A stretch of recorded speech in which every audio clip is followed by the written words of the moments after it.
Targeted individual Delle here. I am back to do the second reading of the Transhuman Genocide, Enemy at the Gate by Ron Johnson. On that note, I just want to specify that this is for entertainment purposes only. The opinions and ideas and information held in this book are not mine. While I do agree, and at the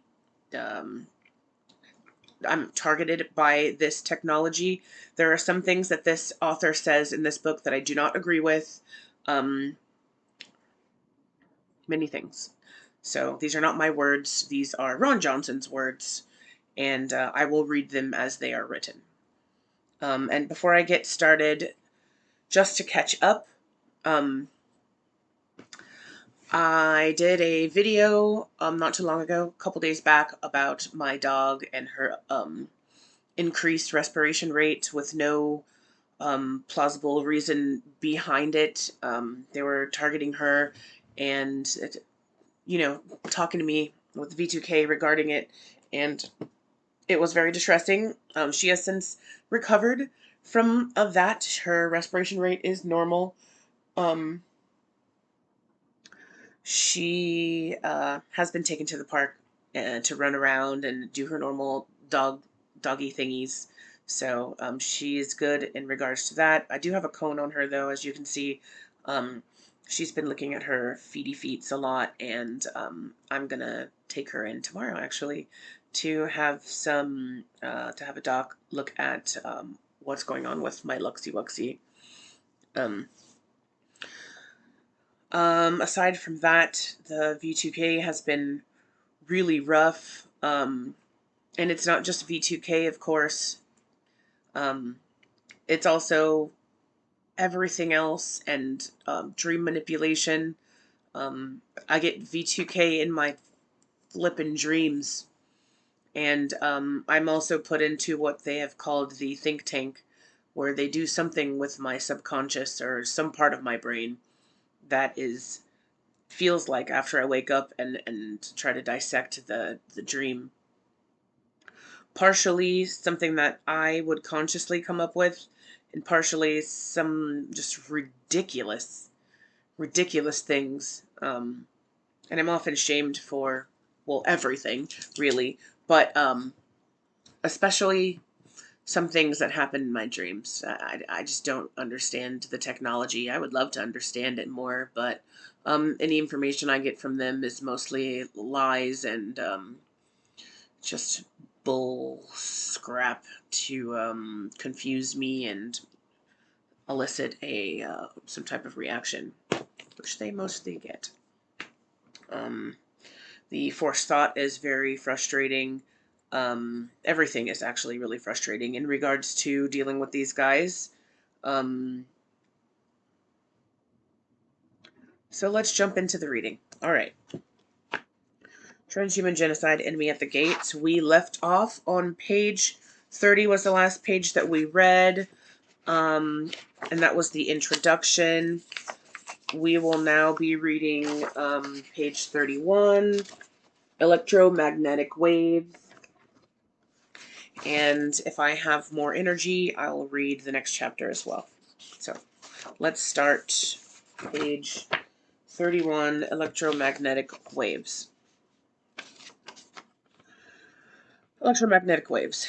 EMF radiation can be described in many ways, such as frequency on the EMF spectrum. Physicists describe EMF as both particle, photon, and wave that is neither here nor there, according to quantum mechanics. EMF particles can act strangely as well, and will even change their trajectories simply by watching them, which is the observer effect. Side note, there's a lot of controversy going on right now about the double slit effect that happened recently regarding reality, and that people generally create their own realities based off of what they're observing. Correct me if I'm wrong. I'm not a physicist, and my brain is scrambled, so check that out if you're curious about it, reality and things like that. Page 32. When electricity flows through a wire, it produces an electromagnetic field. When the current flows in just one direction, direct current DC power. The field is said to be static because it does not move, and it just sits there surrounding the wire. The static EM field consists of two independent fields, the electric field, which is E field, and the magnetic field, H field. The electric field forms an invisible tunnel that runs down the wire from start to finish. This tunnel then sprouts ring-shaped magnetic fields so that the entire EM field along the wire looks like beads on a string. Each magnetic field bead is a toroidal ring that is perpendicular to the electronic field tunnel. In AC power, the flow of electrons constantly inverts or oscillates the wire, and that causes the electromagnetic field surrounding the wire to shed like an outer skin at nearly the speed of light. This shedding process occurs every time the current alternates, or inverts, and is somewhat similar to a person being thrown off a rug during a rug pull. Here's the imagery from the first page, and from the second.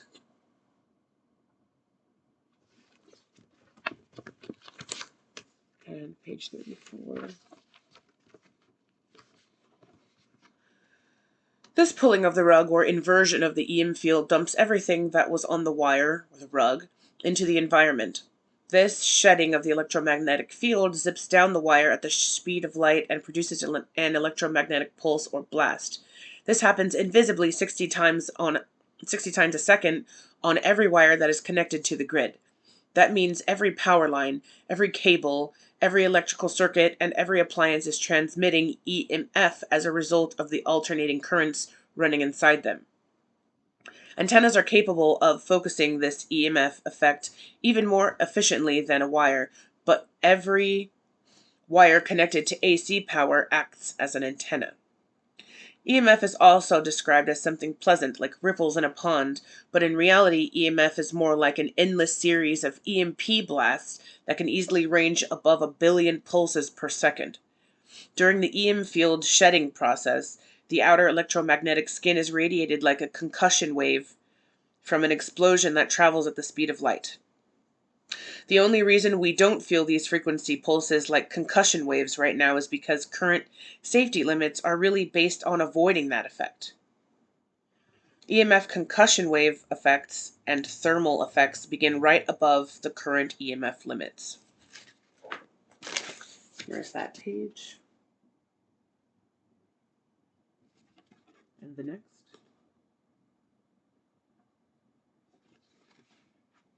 It's fucking towers. And they're everywhere. Page 36. This means if these cell towers were broadcasting just a little bit stronger, you would feel the burn and pulses from every cell tower as you drove by.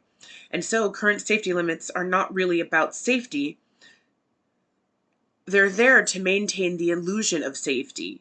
And if those limits were any higher, then people would actually feel the pulses from each tower, like the drum and bass of a rave party, and of course major panic would set in, not to mention the burn. Thanks to 5G, the current urban environment is like a blizzard of invisible radiation. But the madness doesn't stop there, because these cell towers aren't just providing telecommunications, they're weapon systems in disguise. The amplified power supply feeding these towers is way above what is necessary to transmit at current safety levels, and looks similar to the power supply of a military-style railgun that uses 25 megawatts of power. Many people have already experienced the weaponized side of what these towers can do, but before we expand on that, let us finish the discussion on how electromagnetic waves work. The shedding process of the EMF waves can be measured as power density, volts per meter or watts per meter squared, and it can be measured in terms of frequency, or how often the wave repeats. Most towers are shedding at around 1 to 2 gigahertz, and that translates into 1 to 2 billion EMP waves per second. Here's the image for the next page. Looks like a fella working on some fucking tech. Let's find out what it is. Every wave observed on an oscilloscope is a mathematical representation of a wave front of energy hitting a receiver. EMF waves are more complex than what we imagine them to be. Instead of the smooth lines we see in a textbook, they're more like a torrent of a side-winding electromagnetic missiles blowing directionally in a synthetic solar wind, somewhat similar to high-speed time-lapse footage of the northern lights whipping along the ionosphere with its rough edges. Let me show you this image before I read the next page.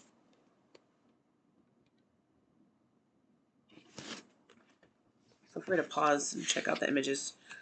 Pictured above is the classic representation of electromagnetic waves that you would find in a textbook with its electric and magnetic field components. While these are not what EMF waves actually look like, these wave patterns do exist and represent the amount of energy striking a receiver over time like a bell curve.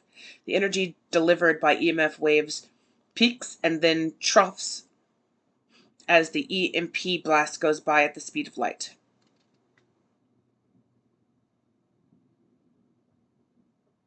I just imagine all those like little question marks and little equations going on because it's so confusing to me. I don't have that kind of brain. And if I did, it's been scrambled. Pictured above is nope, just read that. The electrical engineering that is responsible for generating EMF from an antenna is very much like the plumbing that pushes water out of a lawn sprinkler. But instead of water pressure in pipes spraying water out of a sprinkler, it's the electron pressure in the wires that eventually sprays EMF out of an antenna. This spray action becomes like a stream when it becomes weaponized EMF radiation, like when a fire hose stream hits a protester. And I'm going to check out this image here. I can't read backwards.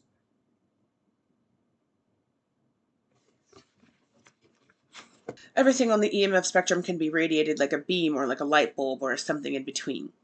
EMF waves transfer energy from one place to another like a microwave oven and can be used for many other purposes depending on the application. On the atomic scale, EMF waves ripple through matter, causing atoms to oscillate at the frequency of the waves that hit them.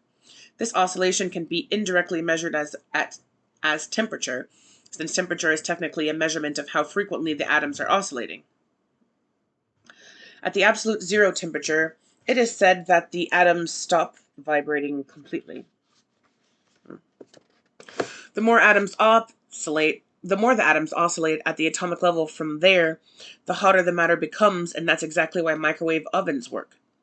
Microwaves excite the atoms and cause them to oscillate more frequently, thus causing temperature to rise, and this is known as the thermal effect. This microwave oven process demonstrates exactly how microwave radiation gets absorbed and excites the matter through EMF-induced oscillation. Here's another image. Looks like some kind of microwave laser-y thingy.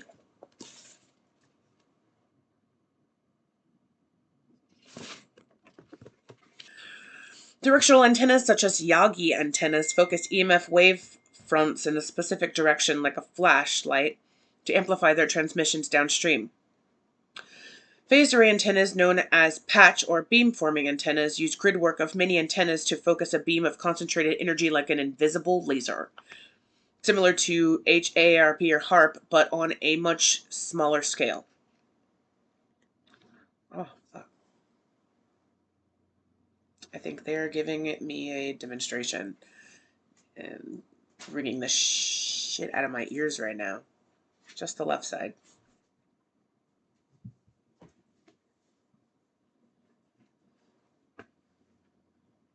Thanks for the fucking content, assholes.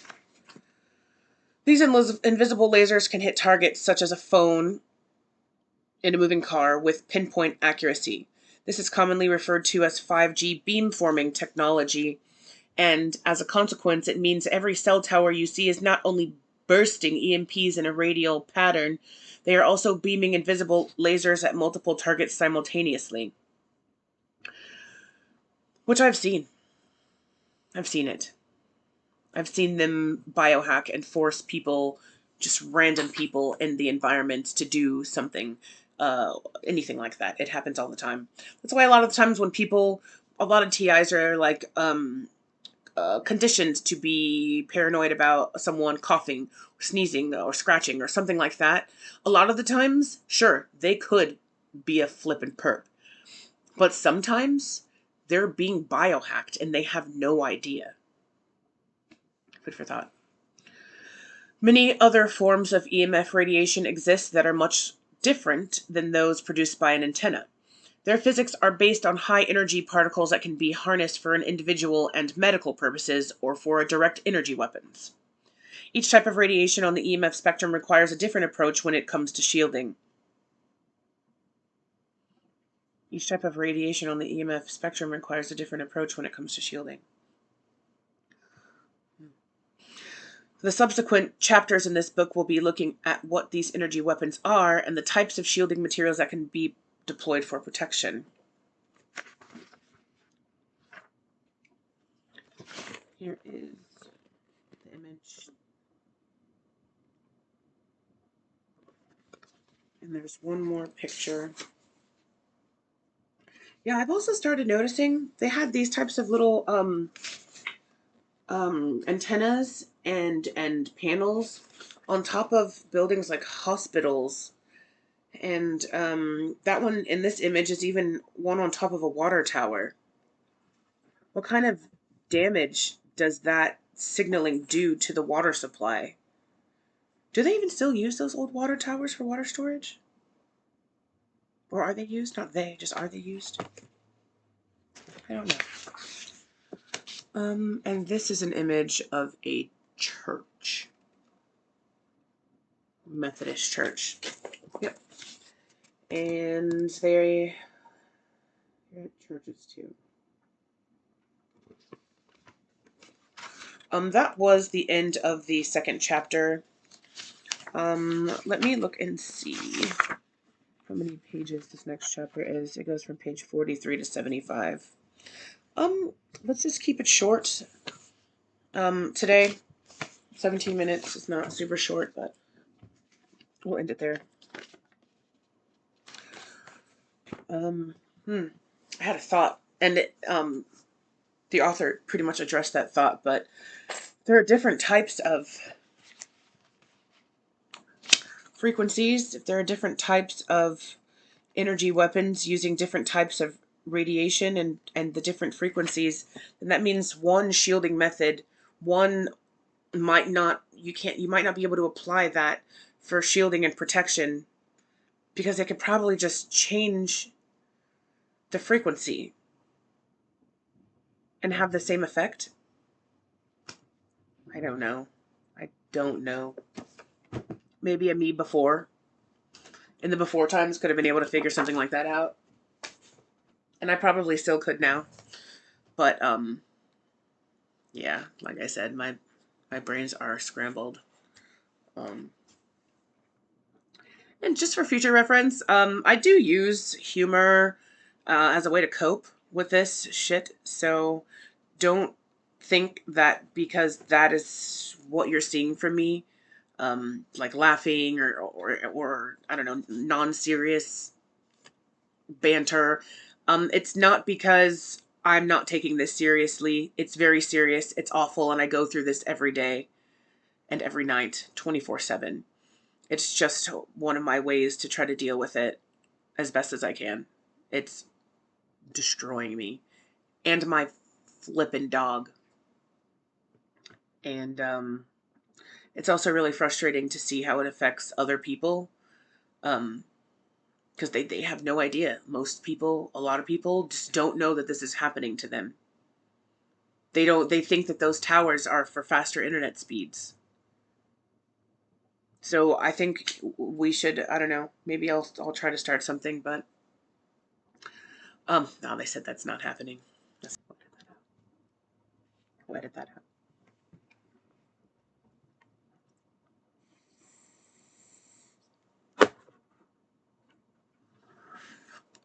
Thank you for stopping by. I hope that reading was educational, and like and subscribe. That's what people usually say after videos and stuff. And share. You know, share the first video, and hopefully that'll bring people to come back for the readings, educate themselves, educate others. Um, for the other TIs out there, for all the TIs out there, who know, I'm sorry. And for the TIs who are out there that have no idea, I'm also sorry. Y'all stay safe. Stay safe out there. Oh, that didn't mean anything. That's just peace up, A-Town down. It's something I used to do. Okay, don't. Okay, bye.